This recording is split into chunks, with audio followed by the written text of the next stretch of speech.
Hello, good morning, good evening, wherever you're watching from or listening from. Welcome to another big match build-up show, and the games are coming thick and fast this December. I'm having hardly any time to keep up and upload these previews, but we do manage to squeeze some time to record our show this week, and I'm also having hardly any time to digest what is this week's big news.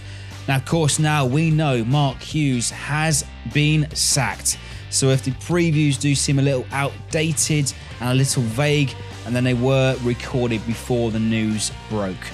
So on this week's show then, a fan's favourite rejoins us once again, and we get the chance to speak to the opposition, and we try to find out what is going on exactly with the new White Hart. You'd have thought if something was going to happen, you'd have thought it would have happened after the Fulham game, because I'm still scratching my head how we lost that game. I can't work it out.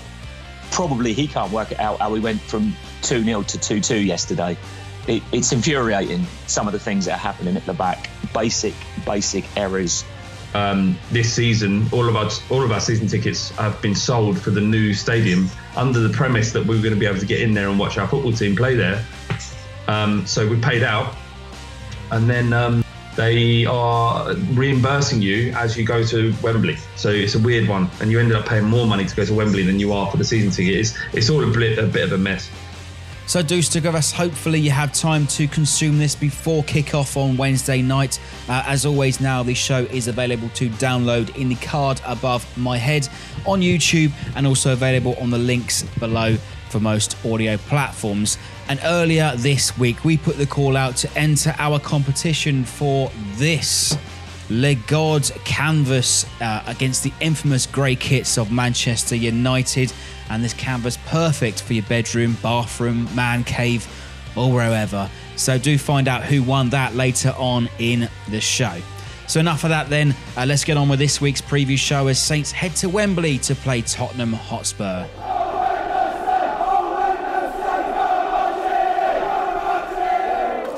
So welcome along to our first half then of our big match preview. Saints preparing for a visit to Wembley.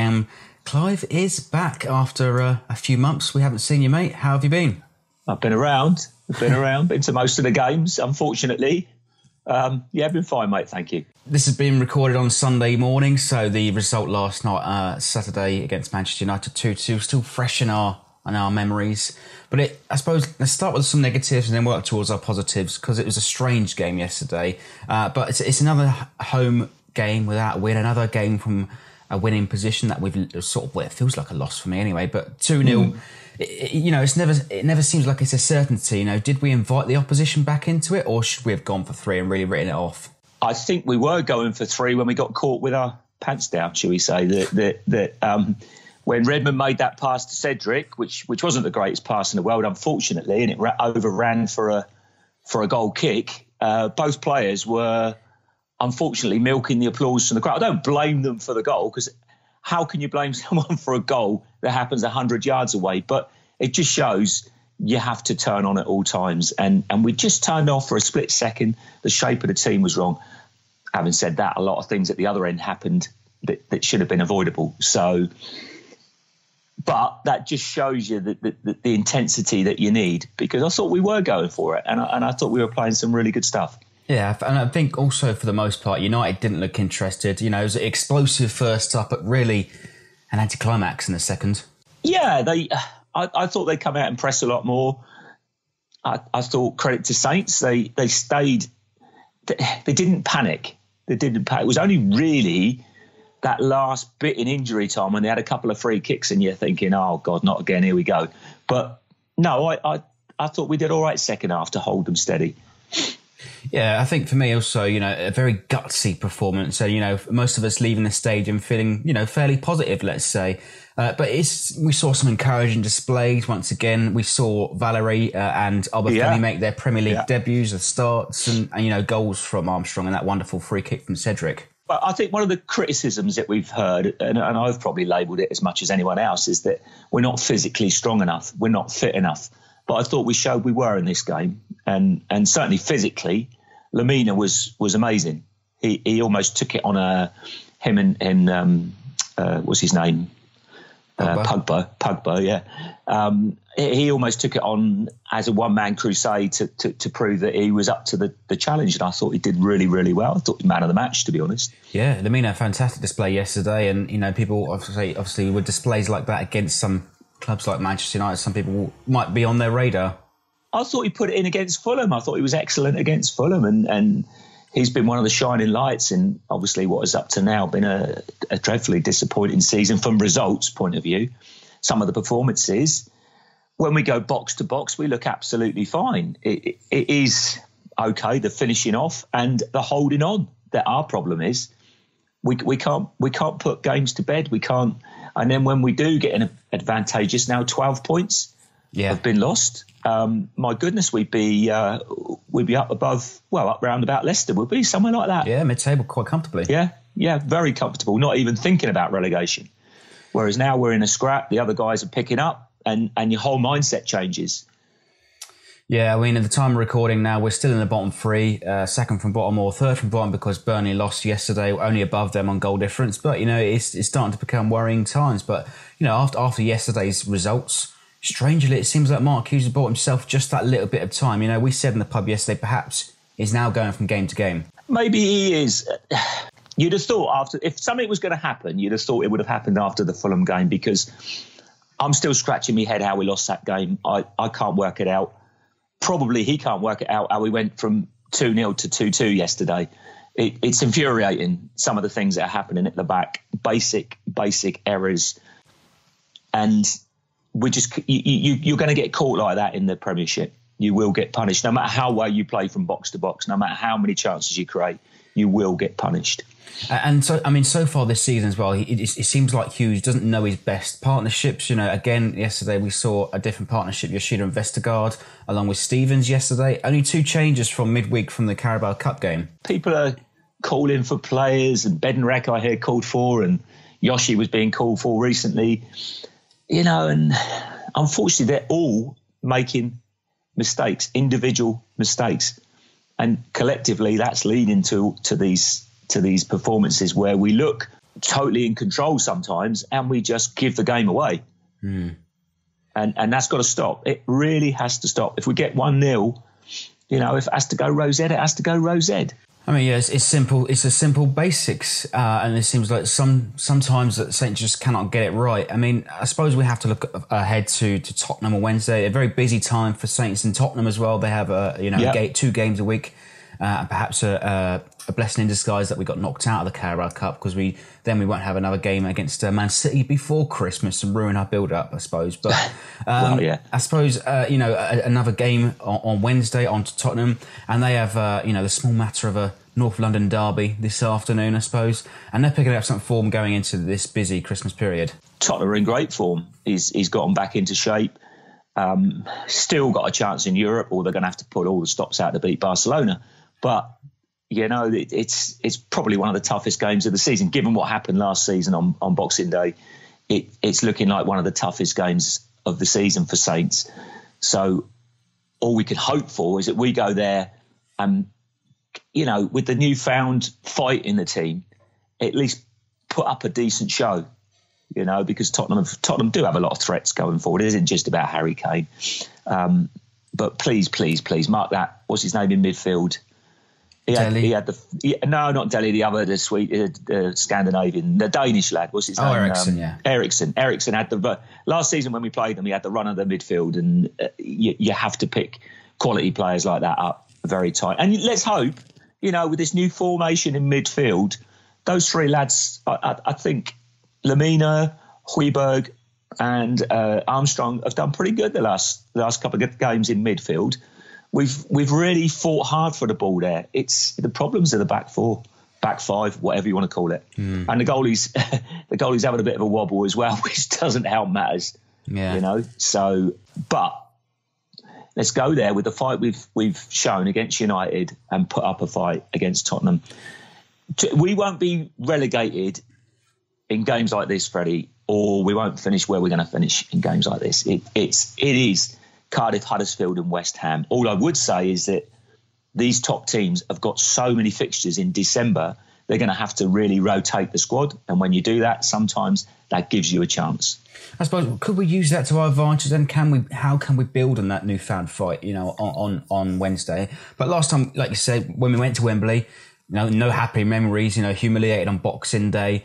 And, perhaps you could say that was the beginning of the end for Maurizio Pellegrino. Perhaps he could have gone earlier before that when we got humiliated at home to Leicester or Huddersfield earlier that month. But do you reckon we could see a similar reflection from Mark Hughes, or should we just allow this to be hit, sort of free hit as Nick would say? But no, please don't say that. It's just an awful expression.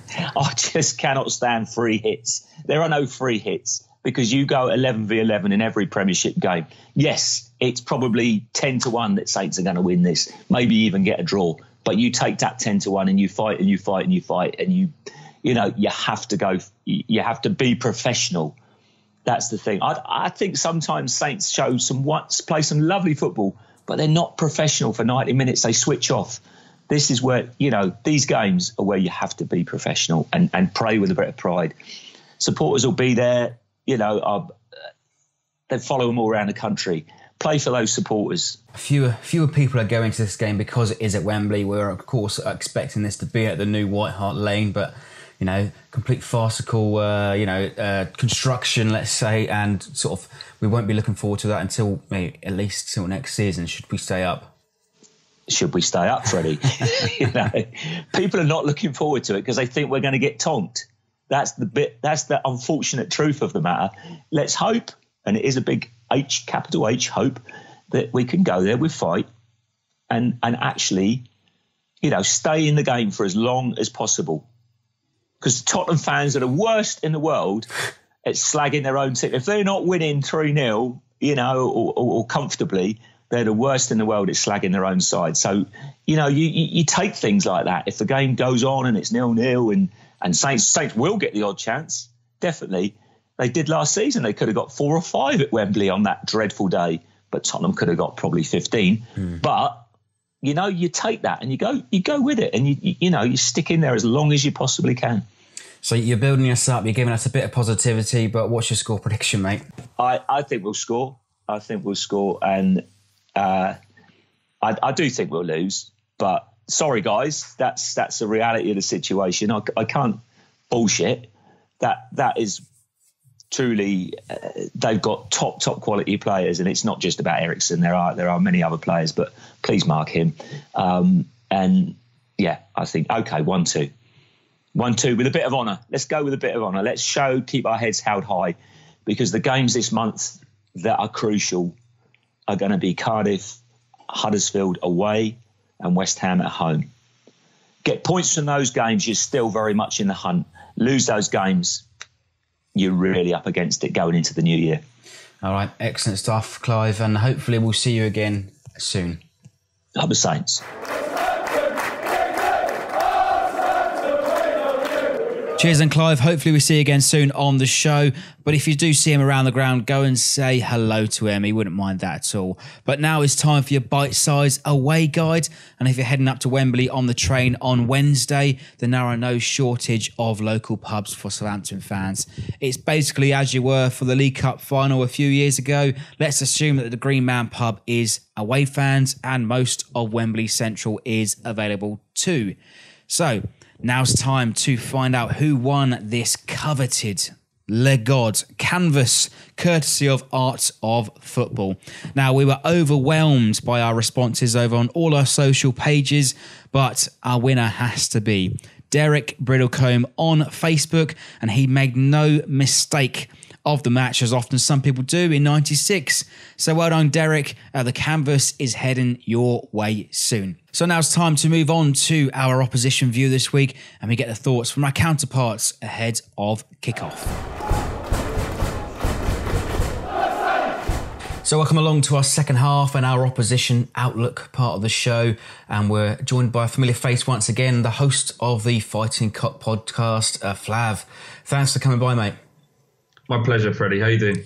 Yeah, difficult season so far, mate. But I guess we just better find out about your season, really, mate. Yeah. The time of recording, third in the league. You've gone under the radar, really, haven't you? You sort of really sneaked into the title race, some of the pundits are writing. Well, I don't think we are in a title race. I think there's nothing that's going to catch Manchester City, but I think we've gone about our season in the right way. We haven't actually signed any players, and I think that's why people have kind of dismissed us from the outset. But what we actually got in the end is a nice, tidy little team who know how to play under Pochettino's instruction. I didn't have any doubt that Spurs would finish in the top 4 this season. I think we will. I don't think it will be an issue. And I think that's largely down to the fact that Pochettino knows how to get these players playing. They understand his system and understand the way he wants them to play. So it was always going to be like this. Pochettino's side's not going to turn into a team that's can barely qualify for the Champions League just like by not signing any players. And we've had other players come through. Sissoko you may have picked up on it, but he's gone from being honestly the worst footballer I've ever seen to being, if he starts against Arsenal tomorrow, I have no issue. Yeah, I mean, Pochettino, fantastic coach, manager, obviously started in the Prem with us and gone on to bigger and better things with Tottenham as well. But, you said you've had no transfers come in this season as well, but this is a very difficult time for, most clubs, but perhaps more so than you. You've got 2 games a week for the next 4 weeks. It's a do or die campaign with Champions League next week as well, and of course a small matter of a North London derby on Sunday. Historically, in the run-up to Christmas, Pochettino sides haven't had any kind of issue with fatigue. We've been playing 2 games a week almost for the entire season since Pochettino took over, whether that be Europa League or Champions League. It's slightly easier with Champions League because you're playing on a Tuesday and a Wednesday as opposed to a Thursday. But I don't. If there's going to be any issue with fatigue and the lack of signings, it'll be after January. That's where we've seen it in the past. Around February, March time, legs start to get a little bit weary, and that's why I hope come January that Spurs do go out and start buying some players, because it's all well and good having the same squad, but it needs to be refreshed and it needs to be rotated properly. But you've got players playing this year that wouldn't otherwise have played last year. Harry Winks is starting pretty much every game. Lucas Moura is an actual fully fledged member of our first team now, and obviously Sissoko and Alderweireld are playing where they weren't playing last year. So while we haven't signed anyone, we have got fresh legs in there, but we need a few fresh faces. I mean, they're partly down to circumstances as well. You've got quite a few injury concerns, and at this difficult time of year, perhaps that's why you're seeing Harry Winks in midfield, Alderweireld, a few others that you wouldn't expect. So, I mean, just to list a few of the injuries, you've got Lamela, Trippier, Wanyama, Dembele, Sanchez, all first-team players. Lamela's is playing. He played last week, but he's got a chronic injury that needs to be managed. So he'll play 1 game a week. So that's fine. But the others, yeah. I mean, we just literally, Vertonghen has just come back to the first team after being out for 2 months. Kane starting to look fit where he hasn't looked fit in the start of the season. And obviously, Lamela, Winks and Wanyama are nursing chronic injuries, which they can't get rid of and they can't seem to heal. But they're able to manage the injury enough in order to get them on the pitch for the most part. Wanyama, it is slightly different in that he's got a proper injury and he's been out. He just constantly injuring different parts of his legs and back. So I'm not sure what they're going to do about Wanyama, to be honest. He's kind of properly dropped out of favour. It's interesting because when we chat down a pub with our friends and our mates that go to the game every season, we would take Wanyama back in a heartbeat. But, like I say, he's become a very injury-prone player, and perhaps just down to his size, his big old unit, and maybe the impact that he takes on his legs every single week. Yeah, maybe. I think it's a weird one with Wanyama is that he's like you know about him. I'm not going to tell you anything you don't know about Wanyama, but our playing styles changed where we need to be less reliant on a holding midfielder, and we've much more kind of switched towards ball playing holding midfielders because we've got the luxury of doing it. Not everybody is able to play a defensive midfielder that can play football, and Wanyama isn't the best footballer in the world, but he is a very good defensive midfielder. And our system now is that Eric Dyer does that job, and you have another player who plays next to him that carries the ball. So Sissoko's been doing that job as well. So it's I can't see a world where Wanyama stays at Tottenham for much longer, and I'm not sure what he's going to do because his injury problems have been pretty bad over the last year. You mentioned, perhaps you need to freshen up in January as well, but will there be money in the pot? Of course, a lot of this money spent on the stadium, delayed. Of course, this game was due to play in the new stadium. What's going on? I don't know is the answer. I don't know if there'll be any money. I don't know when we're going to get into the new stadium. No one knows. There's a test event on the 30th of December, I think, which is going to house 6,000 people for a Legends game. And that's just a test whether or not the stadium can cope and get people used to it and whatnot. But until the stadium's done and it's open, you're right. I don't know where the money's going to come from. It's cost an absolute fortune. It will continue to cost a fortune. And the money for players isn't going to come out of thin air. That said, Levy has ring-fenced, so he says, some money for new transfers. So I don't know. Look, I think mainly with in terms of buying players at Spurs, what we do is if we see value in buying someone, then we will go out and spend that money because down the road we're going to be able to recoup it or make more money. So Serge Aurier, what is he, 20 million? Lucas Moura, 25 million. If they have a good run in the team, then they suddenly become more valuable than what we paid. So I don't think it's about spending for success. I think under Levy's tutelage or his stewardship, he looks for value in transfers. So if we get an opportunity to buy De Ligt for 40 million as opposed to 60 million, then he will definitely go out and do that. But in terms of speculative transfers and throwing money around, I don't think you'll ever see Spurs do that while Levy's while the club's under his control. So I don't know when the money is. I don't know when the stadiums come in. I don't know if we're going to sign any new players. Well, you could say Daniel Levy is also a very shrewd businessman. I hear that the season ticket holders are going to be higher than Arsenal. They're going to be one of the most expensive in the league. So perhaps that's where most of the money is going to be generated.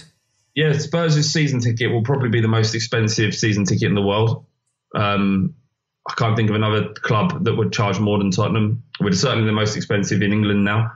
It was Arsenal, but now this season, all of our season tickets have been sold for the new stadium under the premise that we were going to be able to get in there and watch our football team play there.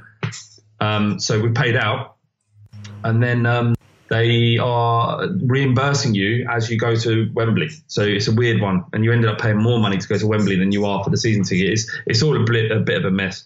But, I think we've got a lot of people's patience have run out. But I think there's a lot of Spurs fans who understand the magnitude of developing a stadium project like this. It's the biggest construction project in the country, in the United Kingdom.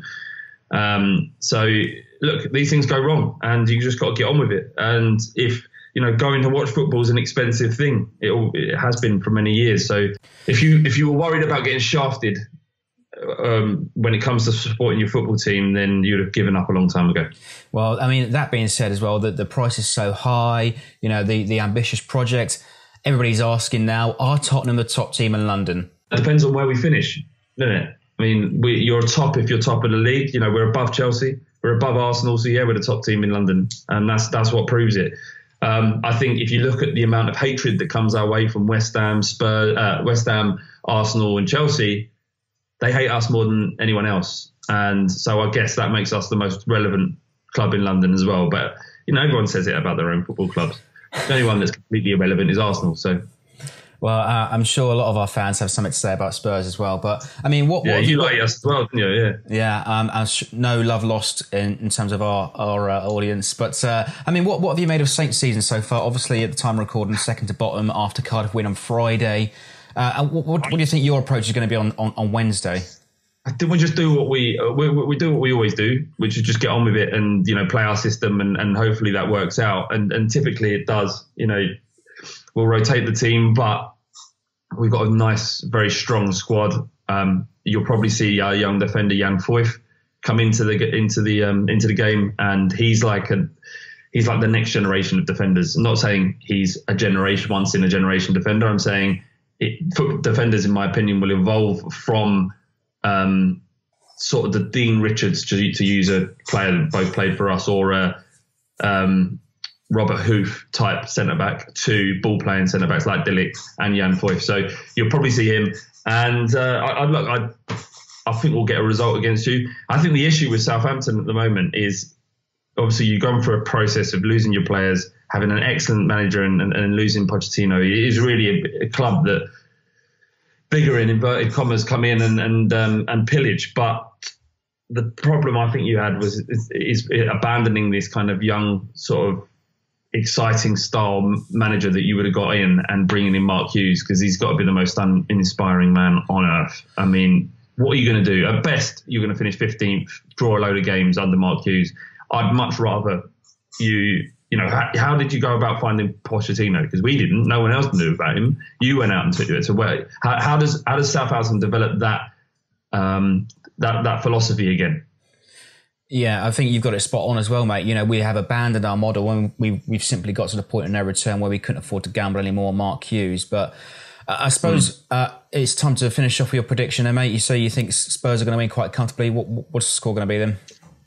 Mate, they might not be comfortable. I think Mark Hughes tends to be able to... That's if he's there. That's if he's even in the dugout on Wednesday. True. I think Spurs will win 3-1. All right. Excellent stuff. And then just tell everybody where we can find you. I mean, if you're a Southampton fan and you want to go through the process of listening to a Spurs podcast, then you can find us at Love the Shirt on Twitter, or just Google thefightingcock.co.uk. And all of our social and places to listen to the podcast are there. Great stuff. And we'll speak again soon, mate. Cheers, Freddie. So thank you very much for watching and listening to this week's build-up show. Do look out for the Cardiff preview show later on this week. And make sure you do check out the latest episode of the Saints FC podcast, where the boys dig deeper into the Mark Hughes sacking and assuming the new man in the hot seat, Ralph Hasenhüttl, will be there on Saturday as well. Of course, do let us know how you think Saints will get on Wednesday night with Kelvin Davis steering the ship at Wembley. Suddenly things are looking a little bit rosier up the Saints.